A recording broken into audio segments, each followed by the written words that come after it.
नमस्कार, स्वागत है आप सभी का इस इंटरव्यू सीरीज में। आज हमारा इस सीरीज का 8वां इंटरव्यू है। और आज हमारे बीच जो मेहमान है हम उनसे आपको परिचय कराते हैं। हेलो विपुल, हेलो मोहन। क्या हाल है जी आपके विपुल जी? जी मैं अच्छा हूँ, आप कैसे हैं मोहन?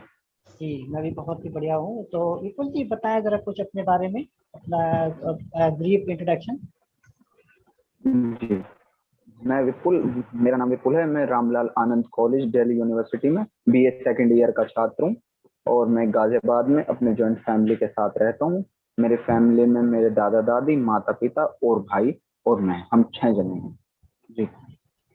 जी जी, बहुत ही अच्छी बात है। तो विपुल, आज के इंटरव्यू का मेरा पहला सवाल है आपसे कि विकलांगता आपके लिए क्या है? आप विकलांगता से क्या समझते हैं, और आपको कोई विकलांगता है? मोहन जी, पहली बात तो ईश्वर की दया से विकलांगता नहीं है। और दूसरा, मेरे नजर में विकलांगता वो हर तरीके की अक्षमता है जो किसी भी व्यक्ति को उसके दैनिक जीवन के कार्य करने की कुशलता को प्रभावित करती है। वो किसी भी रूप में हो, चाहे शारीरिक हो, मानसिक हो, भावनात्मक हो या किसी अन्य रूप में हो, तो वो सभी तरीके की एक तरीके से विकलांगता है। जी। और दूसरा सवाल बिल्कुल मेरा आपसे ये है कि ये जो मतलब विकलांगता और समानता में क्या फर्क है? मतलब सामान्य लोग विकलांगों को किस प्रकार से देखते हैं, क्या सोचते हैं उनके बारे में? मोहन जी, समानता और विकलांगता जो आपने प्रश्न किया है, इसके ऊपर मैं थोड़ा सा प्रकाश ये डालना चाहूंगा कि समानता व्यक्ति आमतौर पर उन्हें मानते हैं जिन्हें फिजिकली रूप से कोई दिक्कत नहीं होती, यानी शारीरिक रूप से वो सक्षम होते हैं। लेकिन हालांकि यह जरूरी नहीं है कि शारीरिक रूप से सक्षम व्यक्ति मानसिक या भावनात्मक रूप से अक्षम नहीं है। हो सकता है वो सोशली उतना कांटेक्ट में नहीं हो, तो वो भी एक तरीके की विकलांगता ही है। हालांकि हम उसे उस तरीके से देखते नहीं है। आप सोशली इंटरेक्ट नहीं होते किसी से, वो एक अलग बात है, वो भी एक तरीके की विकलांगता है। हम उसे मानते नहीं है, हम उसे खारिज करते हैं कि नहीं, मैं बिल्कुल ठीक हूँ, मैं ऐसा हूँ, मैं मदद नहीं करता तो कोई बात नहीं, लेकिन क्योंकि मैं कम जगह जाता हूँ, तो वो सब एक अलग पर्सपेक्टिव हो जाता है इन सब चीजों का कि ये इस तरीके से है, लेकिन वो भी एक तरीके से है। और जहां तक बात है सामान्य होने की, तो मोहन भाई, सामान्य तो कोई ना कोई कहीं ना कहीं कमी थोड़ी बहुत हर किसी में होती है। जी। अच्छा विपुल जी, ये बताइए कि जो मतलब नॉर्मल वक्त था, मतलब पैंडेमिक जो महामारी के पहले का समय था, उस समय जो मतलब विकलांग होते हैं थे उनको किस तरह की परेशानियों का सामना करना करना पड़ता होगा थोड़ा? मोहन जी, जो सामान्य वक्त था पेंडेमिक से पहले का, उस वक्त तो काफी दिक्कतें नहीं थी। जो थी वो भी उस वक्त तक कॉलेज के दौरान जो होता था, हम आपस में बैठ के निपटा लेते थे, आप थे और भी जो लोग थे। लेकिन पेंडेमिक के दौरान काफी दिक्कतें आई हैं। एक तो स्मार्टफोन ना होना भी एक बड़ी बात है, उसके बाद होने के बाद वो उस तरीके से इजीली एक्सेसिबल नहीं है। उसे चलाना, उसे हैंडल करना भी एक काफी बड़ी चुनौती है। तो काफी दिक्कतें आई हैं। पहली बात तो चीजें ही नहीं मिली, अगर चीजें मिलती हैं तो उन्हें चलाने में दिक्कतें हैं। अगर चला पाते हैं तो फिर टीचर्स की रिकॉर्डिंग नहीं होती या टीचर्स रिकॉर्डिंग नहीं दे पाते हैं। तो वो सब एक पढ़ाई के मामले में बहुत ज्यादा दिक्कतें आई। हालांकि कुछ चीजें ठीक भी हुई हैं कि घर से बैठ के वो ज्यादा टाइम दे सकते हैं, 1 घंटे की जगह 1 घंटा 10 मिनट पढ़ा सकते हैं। लेकिन काफी दिक्कतें ये हैं कि वो रिकॉर्डिंग नहीं कर पा रहे हैं, प्लेटफॉर्म उस तरीके से डेवलप नहीं है, वो उतना अच्छा प्राइवेसी की काम नहीं कर पा रहे हैं। थोड़ी सी दिक्कतें हो जाती हैं। जी। अच्छा, आपने कहा कि नॉर्मल समय में कोई खास दिक्कत नहीं थी, थोड़ी बहुत ही थी, चलिए। लेकिन जो थोड़ी बहुत ही दिक्कत थी, उनके आपके नजरिए से क्या सॉल्यूशंस हो सकते हैं? और जो पैंडेमिक में के बाद जो दिक्कत आई है उनके आपके नजरिए से क्या सॉल्यूशंस हो सकते हैं? देखिए, जो ज्यादा दिक्कतें अब हैं इस वक्त पेंडेमिक के बाद, तो चैलेंजेस और ज्यादा बढ़ गए हैं। क्योंकि पहले जो दिक्कतें थी वो और ज्यादा विकराल रूप आगे ले चुकी हैं।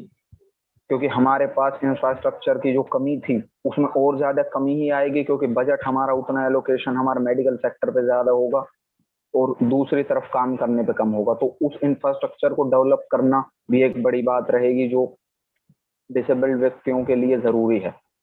तो सबसे बड़ी बात है कि एक तो इंफ्रास्ट्रक्चर की कमी, दूसरा लोगों से सोशली कांटेक्ट कर पाने की कमी और ज्यादा है। आप किसी से मिल नहीं सकते, बातचीत सिर्फ मोबाइल पे ही कर सकते हैं, मोबाइल के अलावा कुछ नहीं। तो काफी सारी दिक्कतों का सामना आगे आने वाले समय में होगा। लेकिन इसके लिए सबसे पहले तो ये है कि हर कॉलेज, हर स्कूल में एक काउंसलर होना चाहिए। वो बच्चों को काउंसलिंग दे। वो किसी भी विषय में काउंसलिंग दे सकते हैं, जो भी उनके पर्सनल मोटिव हो उसमें भी, और सोशली इश्यूज जो हैं उनमें भी दे सकते हैं।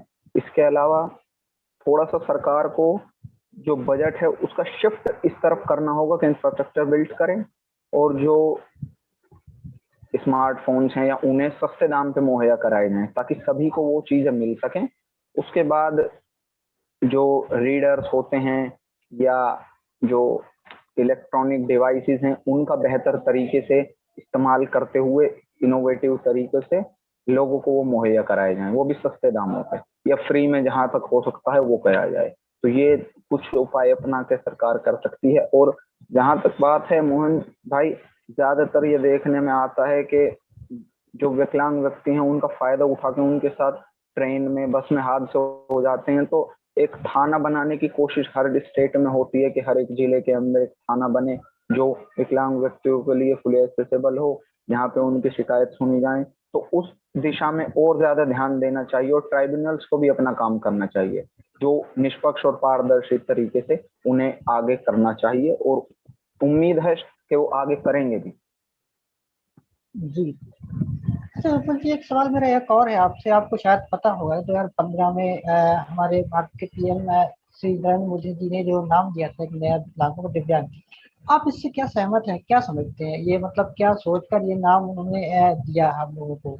क्या क्या फायदा है हम लोगों को नाम? क्या विचार है जी आपके इसमें? जी, क्वेश्चन एक बार फिर से रिपीट करें। जी, शायद आपको शायद पता हो कि 2015 में माननीय प्रधानमंत्री नरेंद्र मोदी जी ने हम लोगों को ऐसा विकलांगों को एक नाम दिया था, दिव्यांग। तो आपके विचार से क्या सोचा और क्या किस प्रकार उन्होंने नाम दिया, क्या विचार है आपका इस पर?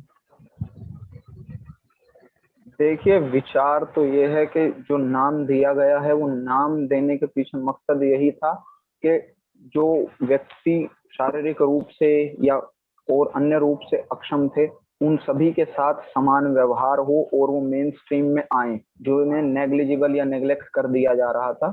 उसके लिए एक नई टर्म प्रधानमंत्री जी ने एक इनोवेट करी, अपनी तरफ से लाए निकाल के, जिन्हें उन्होंने दिव्यांगजन कहा। उन्होंने दिव्यांगजन कहा कि इनके पास दिव्यांग हैं और इनके पास दिव्य अंग हैं, जो कुछ विशेषताएं हैं जो और लोगों के पास नहीं है।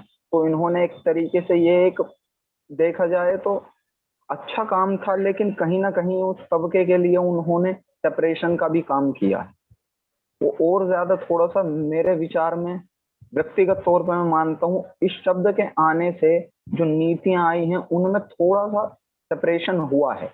वो उस तरीके से इम्प्लीमेंट नहीं हो पाई जिस तरीके से ड्रीम प्रोजेक्ट के तौर पे लाए थे कि सभी के लिए सब कुछ होगा। वो एक जुमला ज्यादा बन के रह गया। वो एक शब्द जो आया था बेहतरी के लिए, वो जुमला ज्यादा साबित हुआ, वो ज्यादा आगे प्रोग्रेस कर नहीं पाया। लेकिन वो शब्द अच्छा था, उसे एडेप्ट किया लोगों ने, उसे अपनाया, उसके ऊपर कुछ जगह काम करने की कोशिश की गई, लेकिन ज्यादा सफलता मुझे तो लगता नहीं व्यक्तिगत तौर पे उसे हासिल हो पाई। जी। तो विपुल जी, क्या आप अपने माध्यम से समाज को मतलब कोई संदेश देना चाहते हैं, अपने कोई विचारों के सामने प्रकट करना चाहते हैं, कैसे आगे चल के विकलांगों के लिए वो मतलब समाज कैसे उनको देखे और क्या सोचे, और सरकार को? देखिए मोहन भाई, सबसे बड़ी बात तो ये है, हम और वे, इसका भेद मिटाना होगा। हम अच्छे हैं, वो शारीरिक रूप से अच्छे नहीं हैं, ये कह देने से बात पूरी नहीं हो जाती। ये सबसे पहले हम और वो का भेद मिटाना होगा। हम हम हैं, चाहे वो हो या हम हो, हम सब एक हैं। किसी में कोई फर्क नहीं है। वो कुदरती है, वो किसी के हाथ में नहीं है, वो जन्मजात बात है। किसी के साथ कोई समस्या है, किसी के साथ कोई समस्या, वो जन्मजात बात है भाई, उसमें कुछ नहीं किया जा सकता। लेकिन सबसे ज्यादा जो हमारे हाथ में है, हम किसी को भी ये कह के ना ठुकराएं या ये कह के एहसास ना दिलाएं कि आपके पास ये नहीं है, आपके पास ये नहीं है। हम सब बराबर हैं, शारीरिक रूप से भी, मानसिक रूप से भी। और अपना मोरल स्ट्रांग रखना है, अपने मन को स्ट्रांग रखना है, समस्याएं हर किसी के साथ आती हैं, कोऑपरेट करने वाले भी मिलेंगे, विरोध वाले भी मिलेंगे। विरोध वालों से बच के रहना है। अगर कोई आपकी तरफ ध्यान नहीं दे रहा, आपको लगातार इग्नोर कर रहा है, तो कोई बात नहीं, आपसे बात करने वाले भी मिलेंगे, आपको प्यार करने वाले भी मिलेंगे। तो उन लोगों के साथ ज्यादा समय स्पेंड करना है, उनसे अपनी बातें शेयर करनी है। और सबसे बड़ी बात है, बातें शेयर करनी है, मन के अंदर नहीं रखनी, क्योंकि मन भारी हो जाता है बातें अंदर रखने। इसीलिए अपने साथ अच्छे दोस्त होना बहुत जरूरी है। जी, बहुत बहुत धन्यवाद विपुल जी, आपका हमसे जुड़ने के लिए, और सभी श्रोताओं का भी बहुत बहुत धन्यवाद। अगले हफ्ते हम फिर मिलेंगे किसी नए मतलब मेहमान के साथ। धन्यवाद। जी धन्यवाद मोहन भाई।